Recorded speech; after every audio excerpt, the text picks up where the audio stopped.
Assalamualaikum warahmatullahi wabarakatuh. Saya Putri Ersa. Saya di sini akan memaparkan tugas telaah kurikulum dan buku teks dengan judul Analisis Buku Teks Bahasa Indonesia untuk SMA atau MA kelas 11 Kurikulum 2013 Revisi terbitan Erlangga karangan Engkos Kasasi menggunakan teori Grant and Petty. Yang pertama, identitas buku. Judul buku yang saya ambil adalah Cerdas Berbahasa Indonesia untuk SMA atau MA kelas 11 Kurikulum 2013 Revisi. Pengarang Engkos Kasasi, editor Muhammad Baihaqi, desain sampul M. Naufal, percetakan PT Glora Aksara Pratama, penerbit Erlangga, ukuran buku 17,5 kali 25 cm, tahun terbit 2019, kota terbit Jakarta, jumlah halaman 289 halaman. Yang selanjutnya, metode analisis yang saya gunakan di sini adalah metode deskriptif kuantitatif. Analisis deskriptif kuantitatif adalah analisis yang dimaksudkan untuk mendeskripsikan isi buku teks secara faktual, sistematis, serta akurat. Teori yang saya gunakan, yang saya telah katakan di awal tadi, yaitu teori Grant and Petty, yang mana untuk menganalisis suatu buku teks menggunakan 11 unsur kelayakan, yaitu mulai dari sudut pandang, kejelasan konsep, dan lain sebagainya, yang akan saya jelaskan satu persatu. Penjelasan yang pertama yaitu sudut pandang. Buku ini telah didesain dengan baik menggunakan sudut pandang siswa sebagai objek kajian pembahasan. Teks yang disajikan sarana pembelajaran adalah teks yang otentik, yakni teks yang bersumber dari berbagai buku, majalah, koran, dan media lainnya. Penyajian bahasa buku ini dimulai dari dasar dan terdapat ilmu pengetahuan tambahan dan juga adanya karakterku yang berupa tolak ukur sikap terhadap kasus yang berhubungan dengan materi, serta khazanah bahasa yang berisi seputar informasi menarik yang berkaitan dengan materi pada setiap bab. Yang kedua, kejelasan konsep. Kejelasan konsep pada buku ini sangat jelas dan tandas, terstruktur dan bertahap, mulai dari peta konsep, kata kunci, apresiasi, lalu contoh yang akan dijadikan materi berikut dengan penjelasannya dan evaluasi dari materi tersebut. Seperti pada materi pertama, yaitu mengonstruksi informasi dalam teks prosedur dijelaskan sampai paham, lalu dilanjutkan ke tahap selanjutnya, yaitu merancang teks prosedur, menganalisis unsur-unsur teks prosedur dan mengembangkan teks prosedur. Setelah tahapan materi dipahami, tersedia ungkap persepsi di setiap akhir materi, rangkuman, dan soal sebagai evaluasi keseluruhan dari materi tersebut. Konsep yang tertuang pada setiap bab sangat efektif, artinya penjelasan mengenai materi tidak terlalu bertele-tele dan langsung pada pembahasan inti. Pada setiap awal bab, selain disajikan peta konsep, penyusun juga menyuguhkan uraian singkat mengenai tujuan, pembahasan, dan penjelasan tema. Materi yang terdapat pada setiap bab sesuai dengan peta konsep dan tujuan pembelajaran pada awal judul bab. Yang ketiga, kesesuaian dengan kurikulum. Buku Cerdas Berbahasa Indonesia ini sesuai dengan kebutuhan kurikulum di sekolah. Buku ini telah menggunakan kurikulum terbaru, yaitu kurikulum 2013 edisi revisi 2017. Dan di buku ini metode yang disajikan adalah SCL atau Student Central Learning, yaitu pembelajaran berpusat pada siswa. Jadi, untuk jenis pembelajaran di dalam kelas yang berpartisipasi aktif adalah siswa.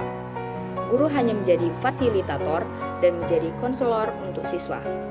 Tetapi, bukan berarti guru tidak memegang peranan penting. Tetap, guru dibutuhkan dalam setiap pembelajaran.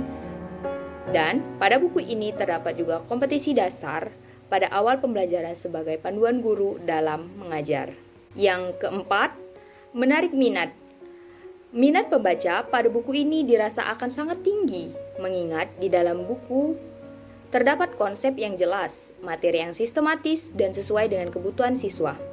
Pada buku ini banyak didapatkan ilustrasi yang relevan dengan materi pembelajaran sehingga siswa dalam belajar tidak bosan dan mudah untuk memahami materi bacaan. Menarik minat baca dilihat dari isi buku yang dominan berwarna oranye, yang dalam artian oranye menumbuhkan kekreatifan dan kesegaran. Sampul yang disajikan di halaman depan sangat menarik dengan berbagai paduan warna yang abstrak sehingga membuat siswa ingin membuka dan membacanya. Lalu dilihat dari penerbitnya, buku ini merupakan terbitan dari penerbit terkenal yang sudah tidak diragukan lagi dan menambah kepercayaan orang lain atau siswa dalam membaca buku tersebut. Yang kelima, menumbuhkan motivasi. Daya dorong yang tertuang dalam buku ini terletak pada ilustrasi dan adanya khazanah bahasa serta adanya karakterku yang terdapat dalam setiap bab untuk menambah kreativitas siswa dan menjadikan motivasi siswa dalam belajar.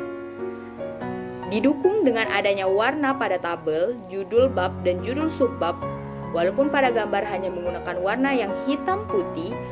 Selain konsep yang jelas, materi yang sistematis dan sesuai dengan kebutuhan siswa, dan ilustrasi yang mendukung materi adanya khazanah bahasa, menambah wawasan siswa dan pengetahuan bahasa Indonesia secara umum, tetapi tetap berkaitan dengan pembelajaran yang diajarkan. Yang keenam, menstimulasi aktivitas siswa. Buku cerdas berbahasa Indonesia mampu menstimulasi aktivitas siswa karena melalui buku ini siswa termotivasi dan terangsang dalam aktivitas-aktivitas pribadinya. Karena di dalamnya banyak nilai-nilai moral serta bagaimana siswa harus bersikap terhadap sesama. Rangsangan dapat diberikan oleh guru berupa stimulus yang mengharuskan siswa untuk membaca, memahami materi pelajaran buku tersebut. Dalam buku ini pula ada cerita-cerita yang menarik seperti cerpen Badai Laut Biru oleh Ahmadun Y. Herfanda, karya ilmiah Panca Indera sebagai instrumen belajar, dan sinopsis dari buku Legenda Cinta Laila Majnun. Semua dapat menstimulus siswa untuk mengapresiasi sebuah karya sastra. Yang ketujuh, ilustratif. Pada buku cerdas berbahasa Indonesia, kurangnya ilustrasi dalam materi dan beberapa ilustrasi yang disajikan pada setiap bab kurang menarik. Namun, kurang menariknya karena seperti gambarnya tidak berwarna, melainkan hitam dan putih saja. Tetapi gambar tersebut sangat mengena karena sesuai dengan materi yang ada di dalam buku yang disajikan dengan baik. Dalam setiap buku, perlu adanya ilustrasi untuk menambah minat baca serta didik dalam membaca atau mempelajari buku tersebut. Akan tetapi, gambar atau ilustrasi yang terdapat pada buku ini kurang memberikan warna yang menarik karena tidak berwarna, melainkan hitam dan putih. Yang kedelapan, komunikatif. Buku ini bahasanya sangat mudah dimengerti oleh siswa, sesuai dengan umur dan pemahamannya. Kalimat yang terdapat dalam buku tersebut sangat efektif, mengingat ini adalah kurikulum 2013 revisi. Yang dituntut aktif adalah siswa. Terhindar dari makna ganda, tidak ada kata atau kalimat yang ambigu sehingga menimbulkan pemaknaan yang berbeda. Bahasa yang digunakan sopan, sederhana, lugas, serta menarik siswa untuk membaca. Yang kesembilan, menunjang mata pelajaran lain. Keterkaitan pembelajaran dengan mata pelajaran lain tidak terlalu banyak yang saling berkaitan. Hanya saja, dalam buku ini ada keterkaitan karakter yang harus dimiliki siswa seperti dengan pelajaran agama Islam, pendidikan kewarganegaraan, ilmu pengetahuan sosial, dan keterampilan siswa. Pendidikan karakter sangat diutamakan dalam kurikulum 2013 revisi, baik dari segi kognitif, afektif, sosial, dan psikomotor. Siswa semua memiliki nilai masing-masing. Dalam buku ini terdapat juga khazanah bahasa yang membahas mengenai pembahasan umum tetapi masih berkaitan dengan materi yang diajarkan pada bab tersebut. Yang ke-10, menghargai perbedaan individu. Di dalam buku ini terdapat pembahasan tentang menghargai perbedaan individu dibuktikan dengan pembelajaran pada bab cerpen tentang toleransi dan demokrasi, bijak terhadap beragam informasi yang diterima baik dari media cetak maupun elektronik. Kemudian rasa ingin tahu terhadap seni dan budaya dengan wawasan kebangsaan, kepedulian dan tanggap dari berbagai fenomena yang terjadi di masyarakat yang tergambar pada buku tersebut. Dan yang terakhir atau yang ke-11, memantapkan nilai. Evaluasi yang tercantum dalam buku ini banyak menggunakan aspek penilaian kurikulum 2013 revisi, mulai dari evaluasi kognitif, afektif, sosial, dan psikomotor. Bentuk evaluasi yang disajikan mulai dari ungkap persepsi, kajian kelompok, tugas individu, aku bisa, dan tes formatif. Variasi soal sudah mencakup standar HOTS atau Higher Order Thinking Skill. Semua dikerjakan oleh siswa. Dalam buku teks yang baik pasti berusaha untuk memantapkan nilai-nilai yang berlaku di dalam masyarakat.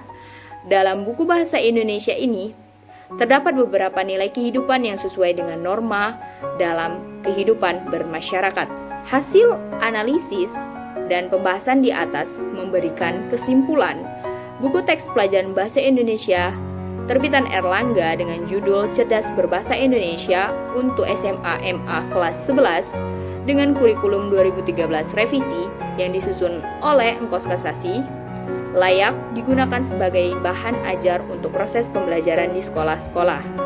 Analisis kelayakan isi buku teks pelajaran bahasa Indonesia ini sesuai dengan instrumen yang telah ditetapkan oleh teori Grant and Petty, meliputi sudut pandang, kejelasan konsep, kesesuaian dengan kurikulum, menarik minat, penumbuhan motivasi, menstimulasi aktivitas siswa, ilustratif, komunikatif, menunjang mata pelajaran lain, menghargai perbedaan individu, dan memantapkan nilai. Buku teks ini memang dapat dikatakan sudah memenuhi kelayakan isi. Namun, dalam hal kemenarikan materi, buku teks terbitan Erlangga ini tergolong kurang menarik karena kurangnya ilustrasi dalam materi dan beberapa ilustrasi yang disajikan pada setiap bab kurang menarik. Kurang menariknya karena seperti gambarnya tidak berwarna melainkan hitam dan putih. Oleh karena itu, secara keseluruhan, buku teks pendamping berjudul Cerdas Berbahasa Indonesia untuk SMA MA kelas 11 karya Engkos Kosasi yang diterbitkan oleh Erlangga dianggap sebagai buku yang bermutu dan layak digunakan dalam pembelajaran di sekolah. Terima kasih, mungkin itu saja materi analisis yang bisa saya sampaikan. Lebih dan kurangnya saya mohon maaf. Wassalamualaikum warahmatullahi wabarakatuh.